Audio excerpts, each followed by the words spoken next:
Nanda Maharaj learned that the Yadus had arrived, led by Krishna, he immediately went to see them.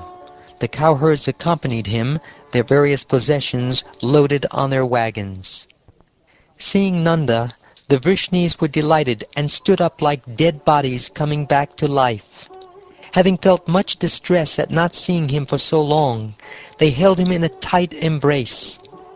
Vasudeva embraced Nanda Maharaj with great joy. Beside himself with ecstatic love, Vasudeva remembered the troubles Kamsa had caused him, forcing him to leave his sons in Gokul for their safety. O hero of the Kurus, Krishna and Balaram embraced their foster parents and bowed down to them, but their throats were so choked up with tears of love that the two lords could say nothing.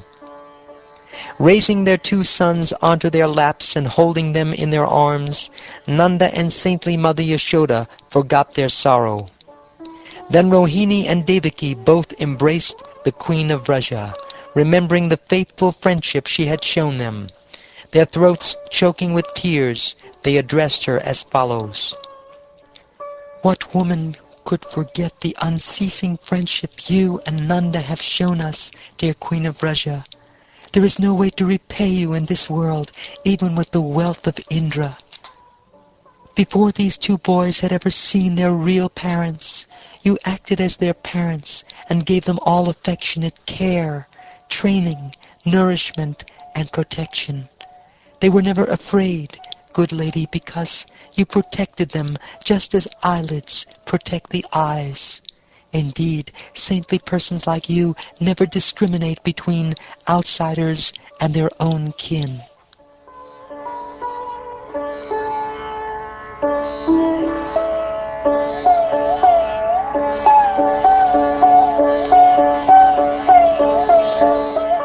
While gazing at their beloved Krishna, the young gopis used to condemn the creator of their eyelids, which would momentarily block their vision of him. Now seeing Krishna again after such a long separation, with their eyes they took him into their hearts, and there they embraced him to their full satisfaction. In this way they became totally absorbed in ecstatic meditation on him, although those who constantly practice mystic yoga find such absorption difficult to achieve. The Supreme Lord approached the gopis in a secluded place as they stood in their ecstatic trance. After embracing each of them and inquiring about their well-being, he laughed and spoke as follows. "My dear girlfriends, do you still remember me? It was for my relatives' sake that I stayed away so long, intent on destroying my enemies. Do you perhaps think I'm ungrateful and thus hold me in contempt? After all, it is the Supreme Lord who brings living beings together and then separates them. Just as the wind brings together masses of clouds, blades of grass, wisps of cotton, and particles of dust, only to scatter them all again, so the Creator deals with his created beings in the same way. Rendering devotional service to me qualifies any living being for eternal life. But by your good fortune, you have developed a special loving attitude toward me, by which you have obtained me.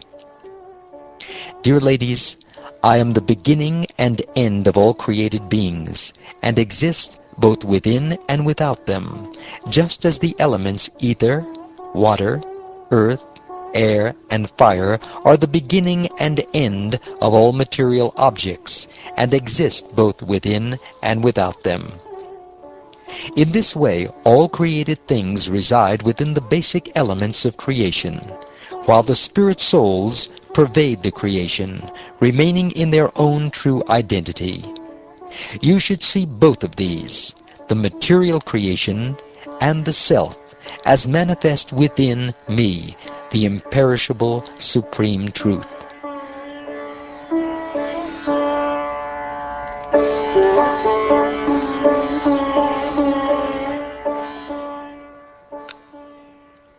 Having thus been instructed by Krishna in spiritual matters, the gopis were freed of all tinges of false ego because of their incessant meditation upon him. And with their deepening absorption in him, they came to understand him fully. The gopis spoke thus: "Dear Lord, whose navel is just like a lotus flower, your lotus feet are the only shelter for those who have fallen into the deep well of material existence. Your feet are worshipped and meditated upon by great mystic yogis and highly learned philosophers. We wish that these lotus feet may also be awakened within our hearts, although we are only ordinary persons engaged in household affairs."